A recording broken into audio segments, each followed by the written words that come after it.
Welcome into another Arkansas football recruiting report. That's Otis Kirk. I'm Jacob Morris. Otis, we come much happier this week off an Arkansas win, and I think we'll start recruiting this week instead of a debacle of a No loss, rants which this I think week, is huh?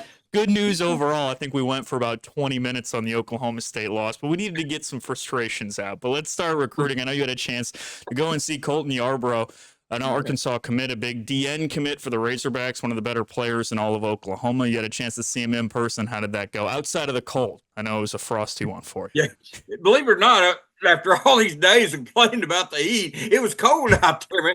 But of course, if people wear something besides shorts and t-shirt, it might not be cold. If any of us in it's had a coat and not wear shorts and t-shirts, it might not be cold. I think John had long pants on, but I know Jerry and I had shorts. The three of us went. Three of us went there. Gravett won the game, but no, it was a good game. I tell you this, we were talking up there. I told Jacob, Gravis got one of the best coaches in high school football in this area. I don't even, I don't even know the gentleman's name. I've got a Hootens football. I guess I need to look at it, but do a little prep here. But no, but what they did, if Colton was at left end, they ran the other way. If he's at right end, they ran the other way. They were determined not to let Colton beat them. And it's not like Durant has 11 blue chippers, they're not a bad team. They're 0-3, but they're not a bad team. But Colton's easily their best player, and but he's really active. He's very fast, very athletic. And the thing about him is, man, I watched him. He's probably got a frame to put on 50 or 60 pounds and keep his speed. And he is fast. He could play linebacker. He reminds me a little bit. Just the way he plays, he's more athletic, but the way he plays he reminds me a little bit of Cash Archer. They kind of remind me of each other, Cash probably more advanced right now, a year older, and got a little bit more freedom in that defense playing linebacker now. They can't really run away from him now playing linebacker. But no, Colton's a good player. Arkansas got a good one there. He stuck around and was at the game yesterday and saw a good game after the first quarter.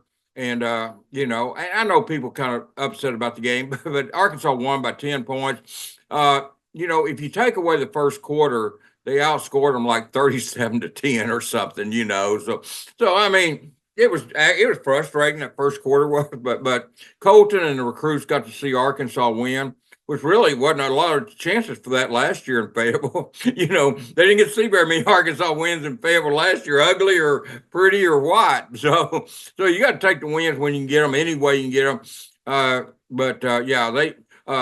We've been kind of giving an update, and I will say this on the quarterbacks: Grayson Wilson, Javon Gilmore, and Kane Archer are all 3-0. They won again. And Javon Tiny threw an interception, but he won. We got one interception and three quarterbacks, so shame on him.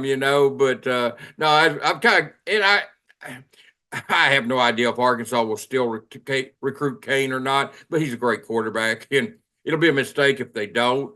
They may get mad at me for saying I don't really care, but Kane would be a mistake not to recruit him. He's good. He's real good. But all three of those kids are won every game. That's the thing about Grayson, Kane, and Javon. They're winners, man. They're winners.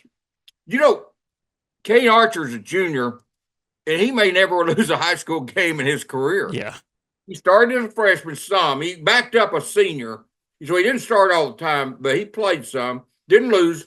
Sophomore year undefeated. This year they're undefeated. And I'm telling you, I know they lose a lot of the receivers. They've got some good receivers, some older receivers on the team this year, and some older players. They're going to lose some players after this year. Cash will be gone on defense. But I really believe there's a strong chance Kane could go through 4 years of high school football and never lose a game. And man, that speaks volumes. I mean, and it's not like he's the only player on the team. I'm not trying to imply that. Chris Young's got a lot of good players, but Kane is the kind of the straw that stirs the drink down there. And I know Chris would be quick to agree with me and give him plenty of credit for them winning because he's a good player. But anyway, they had some other recruits at the game yesterday with some good-looking talent down there on the sidelines and stuff. And like I said, the kids, at the end of the day, the kids got to see a win. Grayson was here, by the way. Grayson Wilson saw the game. got his picture made with a few of the other recruits. I saw a linebacker from Marion had his picture made with Grayson on the sideline, put it on X. And so, yeah, just, it was a chance for him to see beautiful weather. It was beautiful weather yesterday. I mean, it wasn't raining, it wasn't hot, it wasn't just deathly hot, it wasn't freezing cold. So it was a great atmosphere there. And they had 75,000 fans there, a little over that. Actually, Kyle announced it. It was 75,000 plus. It's in my story, my game story. But yeah, it was a good crowd and they were loud. And but UAB, Trent Dilford's an NFL guy, had a great game plan for Arkansas. Taylor was off on his passes at first, Yeah. but I mean, Trent and UAB had a very good game plan for Arkansas and for Taylor. So it was just one of those days. Yeah, yeah. From a recruit standpoint too, I think the atmosphere is so important as well. Yeah. When you talk about, obviously, it's a big topic of conversation with the Little Rock game and the game in Arlington. You get limited opportunities to play at Right. home in the first place, but also when you have a situation like last year where you can't blame fans whatsoever with the product on the field, it just wasn't worth showing up. And as a result, then if you're hosting recruits and they're looking around and all they see is empty stands, that's an uphill battle when you start to sell, hey, what does it look like to play here, right? So the fact that they had that turnout, that had to be what the staff wanted, obviously, and a plus when you're hosting all those recruits. Tell you where that helps at, Jacob, more than anywhere is high school recruiting. Yeah. The crowds. There were some transfer portal guys that was here when they got embarrassed a few of those days. Well, Keyshawn Blackstock was here in one of the worst beatdowns, and he look, I can play, man, Yeah. and he is playing. So it's more. Yeah, you're right. No, I'm not discounting what it's very important for. It's good for the atmosphere, period. But I think it's a lot more important for what they had yesterday. They had all high school recruits here yesterday. That's very important. And when you get down to the portal guys at the end of the season, atmosphere is important. Everything's important. Don't get me wrong. Everything's important, but winning, atmosphere, all of it. But I think when the portal guys are here and can see it and they see a chance to play, I think that may be their number one priority more than anything else. Whereas a high school kid, the facilities, I mean, sure, the program matters to them. Like Colton, it was big with Deke and Sam. We're big with him. But with portal guy, I think, the chance to play early is more important. Whereas a high school kid, the facilities, the atmosphere, the coaches, all that's important. So yeah, it's kind of it was great to have that with, considering it was all high school kids here. The portal guys last year, Keyshawn could come in early because he had left Michigan State. They fired their coach and he so they had a period there of 30 days, I believe it is, that could enter the portal and not be penalized. And Keyshawn took him up on that, and he visited Arkansas, and they jumped all over that. And he saw a chance to play. I mean, the offensive line was pretty porous last year, and he saw a chance to play. And guess what? He came in here and he's playing the right tackle. So and doing a good job. As far as I know, by all accounts, he's doing a good job at right tackle. So yeah, it was a good pickup. I know he was a very good junior college player when he was I believe he was at Coffeyville. And he was a very good junior college player. Keyshawn was. I know I'm bouncing all over the place, but it kind of goes hand in hand, because it does.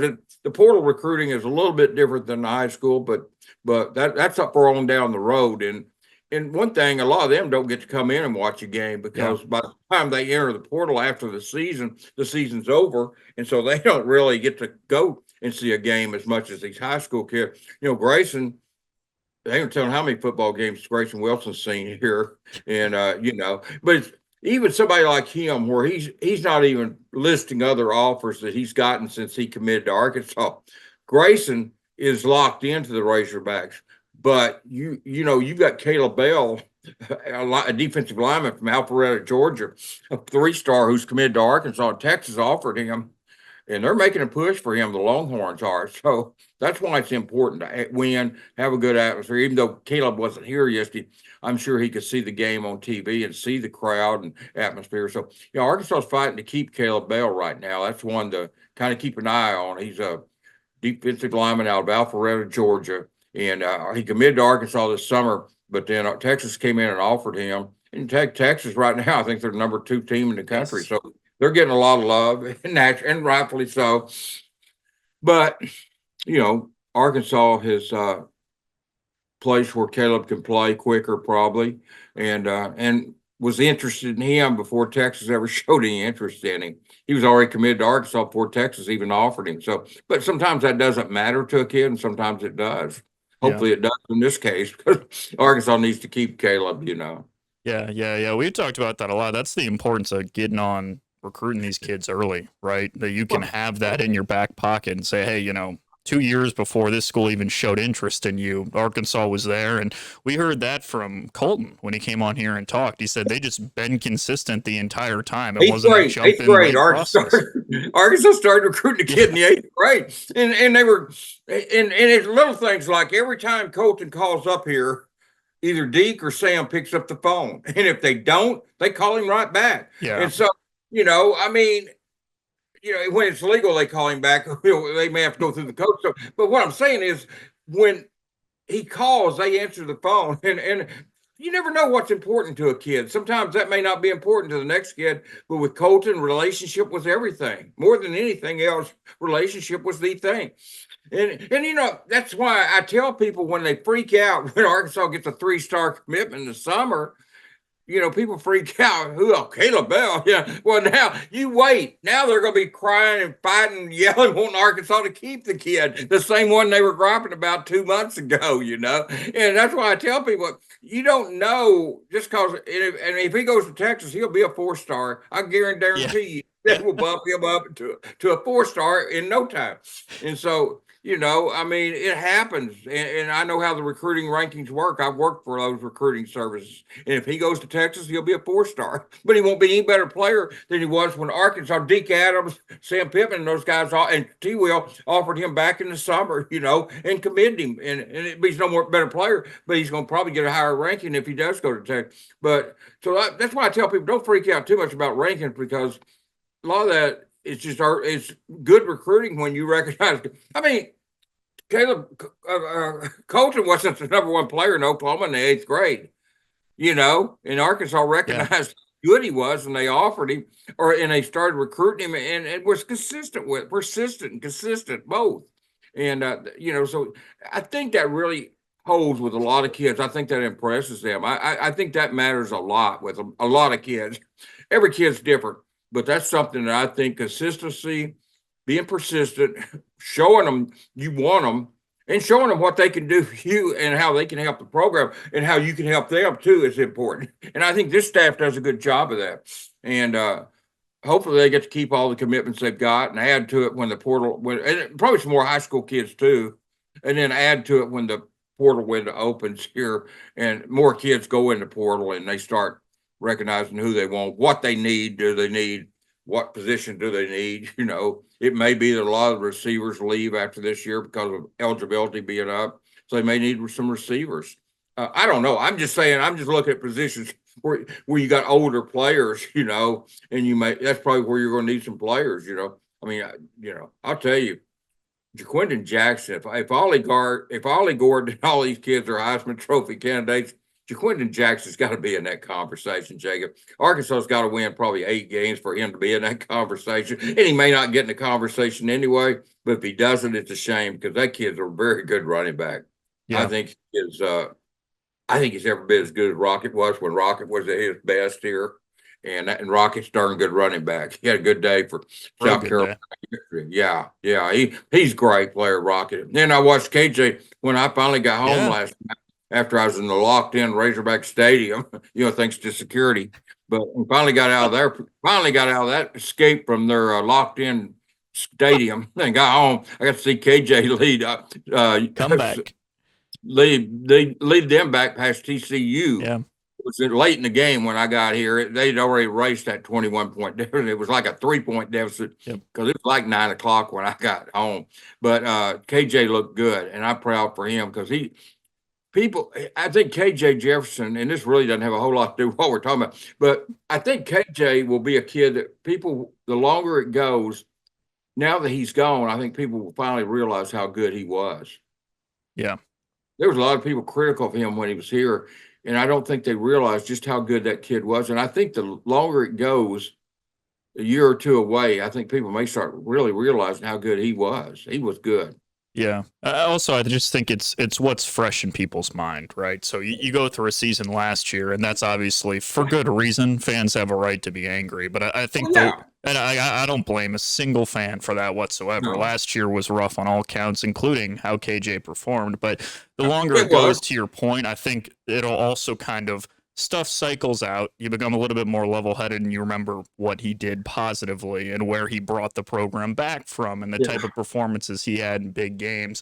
It's just, Well, I mean, when something goes as poorly as it did last season, that's obviously what's going to be at the forefront of people's mind. and no doubt. And I wasn't being critical of it because it was hard covering that Yeah. team. I mean, Yeah. it was difficult being a media member. I mean, it's not exactly uh, great to go down there after they get beat 50 something to 6 or something, or whatever the Auburn and Missouri games 48 were. nothing. Yeah. Yeah, I mean, those games like those, or even like the Mississippi State game where it's 7-3, and you should run that team out of Razorback Stadium. It's not easy even in the media. So I get it from a fan. I get it from a fan standpoint, Jacob. It's difficult. But anyway, hopefully this season doesn't take that path. These next two games are really important for Arkansas. If they could be 4-1 when they get back here to play Tennessee, you'll see I think a more positive atmosphere at the stadium from the crowd, and they'll be pumped. There may not be an empty seat, man. If they're 4-1 and Tennessee's undefeated, and I don't know who Tennessee plays, I know they're 3-0, and I know they're wiping people out. But if Tennessee's undefeated and Arkansas's 4-1 and beats A&M and Auburn, you might see a big, huge crowd in Razorback Stadium. Might be a hard ticket to come by. Yeah, absolutely. I mean, Tennessee looks like a friggin' juggernaut, man. They won 71-0 yesterday against Kent State. Now it was Kent State, but I don't know, Otis, did you see they were up 30 in the first quarter and Heupel, he drew up an onside kick and they recovered it. I mean, they're going for blood right now in Knoxville, Yeah. but no, I think it's a great point about Arkansas from the standpoint. I don't think we're remotely in the spot where you can begin to chalk up 2 wins in the next 2 games. You can't do that by any stretch. However, they're winnable games. Auburn, 4.5-point spread. That's where it opened. So, I mean, Vegas thinks it's a winnable game. It just, you can't play the way that you played yesterday. And that's not a hot take by any standpoint. And really have a prayer against any SEC team. I think it was Landon. Landon had that quote where he said, if we play like we did today, anybody in the SEC will kick our butts. And that's not hyperbole. It's just the truth. They didn't. Yeah, you don't spot somebody in the SEC a 17-3 lead, play lethargic, give the ball away, and just come back and win. You could do it because it was UAB. You can't do it against an SEC team.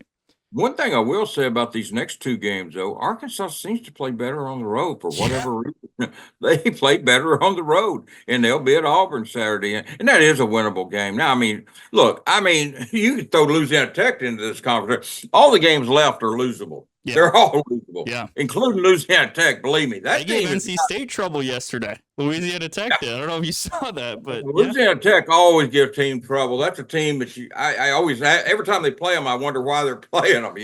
Because you get nothing. If you beat them, you're supposed to, and if you don't, well, I mean, Arkansas usually beats them, but boy, there's been some close games when they played Louisiana. Yeah. Louisiana Tech's a tough school to beat. So what I'm saying is, you look at the schedule; it's all SEC and Louisiana Tech. That's what's left, 9 games, and they're all losable. Tennessee's better than I thought they were. That was a game I had penciled in for an Arkansas win. They're better than I thought they were. LSU is about what I thought they were, not as good as everybody thought they were. I didn't think it would be. That was a game I finally figured that coming off of a bye week, Sam Pittman's never lost off of a bye week. They got LSU after the bye week. I think Arkansas can take LSU. So to me, these next 2 games are really kind of a key, may set the tone for the entire season, Jacob. So that's why it's so important. And I know coaches say don't look ahead. I'm not looking ahead. I'm just saying you start with Auburn, you got A&M. Where Arkansas goes in these 2 games is going to may determine the season they have. Yeah, absolutely. And I think those are the games where when you have swing games and a schedule as difficult as this, again, we're Yep. not throwing out hot takes here. Those are the ones you have to win. And Auburn Right. is winnable. They've got quarterback problems on quarterback problems. They Definitely benched will. Peyton Thorne this week, and the only viable team they played so far was Cal, and Peyton Thorne went out there and threw 4 interceptions. So they're on to the backup, and it's the type of game where you'd like to see. You heard Landon Jackson, Stephen Dix say yesterday, hey, the defense hasn't played to where we want it to be. You would like next week in Jordan Hare to be the game that defense plays the way they want it to be, because you got an opportunity. They're not an offensive juggernaut over there, and it's a game Arkansas can win, and it's a game Arkansas needs to win if they want to get where they need to be. When you look at Missouri, yeah, you look at say LSU, you look at Tennessee, you've got Texas, you've got teams left. You better beat these teams, or they're winnable games. Yeah. I'm not saying they can't beat some of those teams. I actually think Arkansas can, but the key is building momentum to get to those games, and then you take those games as you play them. And because Arkansas's matched up well with Lane Kiffin here in Fayetteville, he's never beaten Arkansas here, and but I think he's got a lot better team than he's had in the past. But Sam, I think, may have a better team too. But they've got to play together. We could talk about. I mean, I've hyped this team, hyped it, but after a while, they've got to do it on the field. And they, as you said, went 17-3 to UAB. That's not an 8-4 team. That's not, so the hype, it's time for the team to go out here and prove that they're as good as me and some people think they can be. Yeah. Can be. That's always been the key, is can they be that good? Because you just never, and I had them beating Oklahoma State, and they didn't. So they've already lost one game that I had them winning. But I also had them losing to Auburn in preseason and losing to A&M. So there's 2 games they could pick up and get me back on track. If nothing else, heck with the team, get me back on track. But yeah, so it's gonna be fun. We'll see what happens next Saturday at Auburn, and Arkansas needs to win, Jacob. I mean, when you got Ole Miss, Texas, Tennessee, and those teams, Missouri later on, you better win every game that you're in, and you can be in. There's no reason not to be in this game Saturday. Yeah, and you could probably hear me typing. I was curious. I was like, oh, maybe the AP Top 25 came out while we were talking, and it did. And with how poorly Georgia played yesterday, Texas jumped a spot. So now on the schedule for the rest of the season, number 1 Texas. Texas is number 1 in the country right now. Number 5 Ole Miss. Number 6 Tennessee. Number 7 Missouri. That's what I'm saying. You've got those games lined up there. That's why you better win these games. You get a swing game or winnable game like Auburn, Texas A&M, and LSU and stuff. You better win those games, because you've got some games coming up that are going to be brutal. And I'm not saying they're brutally lose, but I mean, they're going to be tough to beat. Those teams are not easy, and they're ranked that high for a reason. And so it's going to be fun to watch these games, and hopefully Arkansas can get a little momentum here in the next 2 weeks. Starts Saturday though. Can't really worry about A&M. Got to start with Auburn. That's where it's got to start. But if you lose that game, some of the momentum, no matter what happens against A&M, some of the momentum goes down the drain. You've got to start with this Saturday. Yeah, you need to play with 3-1. I get it's semantics a little bit, but Auburn feels as much like a must-win as a game in September can feel when you look at the rest of the slate. And I think we can talk in circles for forever, but that's what it comes down to. It's a team that is on your level. It is a team that you need to beat on the road. If everything that this team has said about itself, everything that everyone has said about this team is true, it's a game that you need to win. That doesn't mean it's easy. It just is the truth. It's a game you got to win at Auburn. Well, when you run that guy list that you just listed, there's top 7, 8 teams right now. There. Yeah, four of those. When you look at that, you better look at Auburn as a must win, because it's just, and I honestly, I mean, we'll see. I think Arkansas plays better on the road for whatever reason. I think they'll win it Saturday, even though preseason I picked them to lose that game. But Auburn's not as good as I thought they would be. I didn't think they'd be really good, but my biggest deal was Hugh Freeze seemed to have Sam Pittman's number. He couldn't beat Brett Bielema, but he seems to own Sam. He did it at Liberty, and he did it last year at Auburn, and then they didn't win another game after they spanked Arkansas. They didn't win another game. So he seems to have Sam's number, but hopefully Bobby Petrino, Sam, and T. Will, and those guys can go down there and get his number Saturday, come home with a win. Hopefully so. We shall see. The next time we talk, Arkansas will be either 0-1 or 1-0 in SEC play. We'll see. But that's going to do it for this week's Arkansas Football Recruiting Report. That's Otis Kirk. I'm Jacob Morris. We'll talk to you next week.